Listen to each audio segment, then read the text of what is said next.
Hello friends, आज हम लोग पढ़ेंगे एंगल्स के बारे में। ठीक है कि जब ट्रिग्मेटिक रेशियोज़ में एंगल्स वगैरह आपको दिया रहे तो उस समय कैसे इसको बनाना है।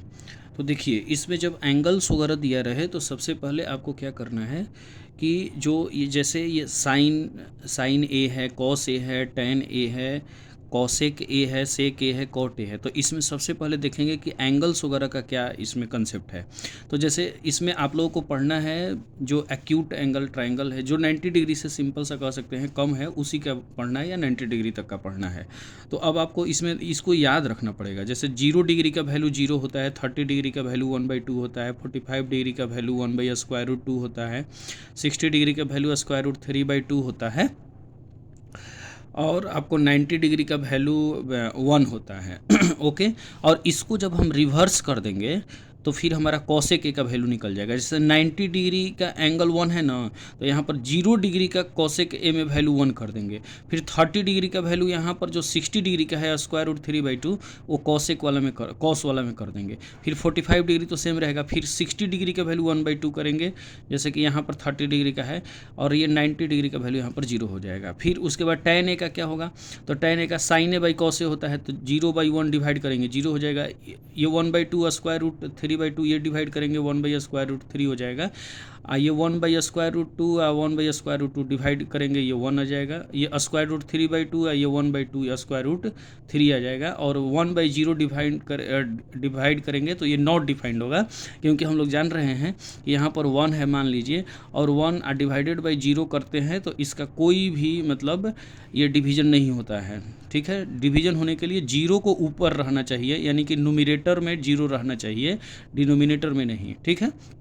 उसके बाद आप लोगों को प्रीवियस क्लास में मैंने बताया है कि साइन ए का जो रिवर्स करेंगे तो ये हो जाएगा कॉसेक ए। तो कॉसेक ए तो 0/1 यहाँ पर साइन ए का वैल्यू 0 है, तो यहाँ पर कॉसेक ए का वैल्यू 1/sin ए हो जाएगा। तो 1/sin ए का वैल्यू होता है यहाँ पर। देखिए, अब यहाँ पर एक कंसेप्ट छोटा सा लगता है, अब इसको थोड़ा सा ध्यान में रखिएगा। देखिए, जैसे हमने बताया था ना कि साइन ए इक्वल हो जाएगा 1/cosec ए। ठीक है, या हम इसको ऐसे भी लिख सकते हैं, कॉसेक ए इक्वल हो जाएगा 1/sin ए। तो कॉसेक हमें लिखना है कॉसेक 0 डिग्री का वैल्यू, तो यहाँ पर साइन 0 का वैल्यू लिखेंगे, तो साइन 0 का वैल्यू तो 0 होता है, तो 1/0। फिर ये नॉट डिफाइंड हो जाएगा, नॉट डिफाइंड, इसको ध्यान में रखना है। फिर उसके बाद आपको 2 का वैल्यू यहाँ पर ध्यान में रखना है कि 30 डिग्री जो होगा तो इसका वैल्यू यहाँ पर कॉसेक में 2 हो जाएगा, तो ये 1/2 है, तो इसका रिवर्स 2 हो जाएगा। उसी तरह से ये पूरा का पूरा वैल्यू यहाँ पर 45 डिग्री का √2 है, 60 डिग्री का 2/√3 है, फिर 90 डिग्री का 1 है। फिर सेक ए में 0 डिग्री का वैल्यू 1 है, सेक ए में 0 डिग्री का वैल्यू 1 है। फिर 30 डिग्री का 2/√3 है, 45 डिग्री का √2 है, 60 डिग्री का 2 है। फिर 90 डिग्री का नॉट डिफाइंड। क्यों नॉट डिफाइंड सेक ए में, तो सेक ए कॉसेक 90 डिग्री का वैल्यू 0 है, कॉसेक 90 डिग्री का वैल्यू यहाँ पर देखिए 0 है। तो फिर अब इसको डिवाइड करेंगे तो ये 0 डिवाइड नहीं होगा, तो 1/0 नॉट डिफाइंड। फिर कॉट ए तो tan ए का वैल्यू 0 है, तो फिर इसको भी डिवाइड करेंगे तो 1/0, तो ये भी डिवाइड नहीं होगा। फिर उसके बाद ये 30 डिग्री का वैल्यू 1/√3 है, फिर 45 डिग्री का वैल्यू ये 1 हो जाएगा, और 60 डिग्री का वैल्यू 1/√3, और फिर 90 डिग्री का वैल्यू 0। इसको आपको ध्यान में रखना है। ठीक है। उसके बाद कुछ इंपॉर्टेंट आइडेंटिटीज़ है जो आपको फार्मूला के तौर पर यूज की जाने वाली है। लास्ट एक्सरसाइज में आपको ये यूज की जाने वाली एक्सरसाइज है। इसी 3 पर आपको पूरा का पूरा ट्रिग्मेट्रिक रेशियोज़ का ट्रिग्मेट्रिक आइडेंटिटीज़, इसी पर जितना भी आपको प्रूफ वगैरह करना है वो सब करेंगे हम लोग। ठीक है। तो पहला है sine square theta plus cos square theta equal 1। इसका मतलब क्या है कि कोई भी यदि साइन का स्क्वायर करेंगे, साइन का स्क्वायर कर देंगे, साइन ए है इसका स्क्वायर कर देंगे। ठीक है। और फिर उसके बाद कॉस ए का स्क्वायर कर देंगे, और दोनों के स्क्वायर को जोड़ेंगे ना, तो ये हमेशा 1 के वैल्यू के बराबर आता है। इसको ध्यान रखना है। यहाँ पर भी हमारा जो थीटा का वैल्यू है वो 0 डिग्री से बड़ा नहीं होना चाहिए, और 90 डिग्री से हमेशा कम होना चाहिए। सॉरी, 0 डिग्री से मतलब बड़ा होना चाहिए, या 0 डिग्री भी होना चाहिए, और 90 डिग्री से कम होना चाहिए। फिर उसके बाद 1 + tan square theta equal sec square theta, ये दूसरी आपकी आइडेंटिटी है। तीसरी identity 1 + cot square theta equal cosec square theta. यहाँ पर भी इस कंडीशन को ध्यान में रखना है आप लोगों को। यहाँ पर कंडीशन में ध्यान में रखेंगे, एंगल ए का जो वैल्यू है ना वो 0 डिग्री से बड़ा और बराबर होना चाहिए। यहाँ पर क्या है इसमें कि 0 डिग्री से बड़ा ए का वैल्यू और 90 डिग्री से छोटा या 90 डिग्री के बराबर होना चाहिए। इसको भी आप लोग ध्यान में रखेंगे। क्लियर है? चलिए अब आते हैं कुछ ट्रिगोमेट्रिक रेशियोज कॉम्प्लीमेंट्री एंगल के लिए। ये जो कंसेप्ट है ना, ये एक्सरसाइज आप लोगों को डिलीट किया हुआ है, एनसीईआरटी में डिलीटेड है, सीबीएसई के तौर सीबीएसई ने इसको हटा दिया है, ठीक है। लेकिन आप लोगों को इसको ध्यान में रखना है, 11th क्लास के लिए थोड़ा बहुत काम करेगा। तो अब इसमें क्या होता है कि साइन 90 डिग्री माइनस थीटा होता है cos theta, cos 90 degree minus theta होता है साइन थीटा, फिर tan 90 डिग्री माइनस थीटा होता है cot theta, cot 90 degree minus theta होता है tan theta, sec 90 degree minus theta होता है cosec theta, cosec 90 minus theta होता है सेक थीटा।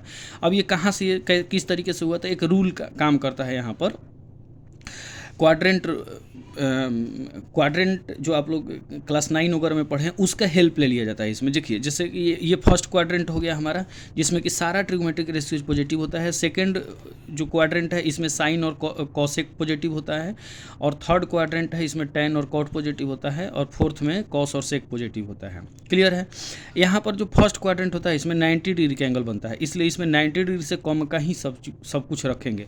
तो इसमें क्या होता है ना कि फर्स्ट क्वाड्रेंट में सब एक दूसरे से चेंज हो जाएगा, लेकिन इसमें सबसे बड़ी चीज़ है ना कि कोई भी निगेटिव नहीं रहेगा, सब पॉजिटिव रहेगा। जैसे हम यहाँ पर जितना भी आपको देखने को मिल रहा है ना, सब 90 डिग्री माइनस थीटा है ना, सब में 90 डिग्री माइनस थीटा है। तो ये जितना भी 90 डिग्री माइनस थीटा है ये किस क्वाड्रेंट में जाएगा? सब फर्स्ट क्वाड्रेंट में जाएगा, ठीक है।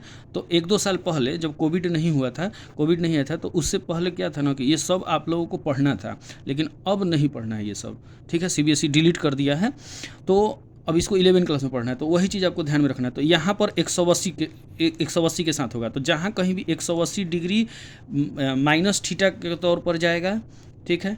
तो 180 डिग्री माइनस थीटा जाएगा, तो ये सेकंड क्वाड्रेंट में ले लेंगे हम लोग। 180 डिग्री से अधिक जाएगा और 270 से कम आएगा तो ये थर्ड क्वाड्रेंट में, 270 से फिर ज़्यादा और 360 से कम आएगा तो ये फोर्थ क्वाड्रेंट में जाएगा। इसको ध्यान में रखना है हम लोगों को, ठीक है।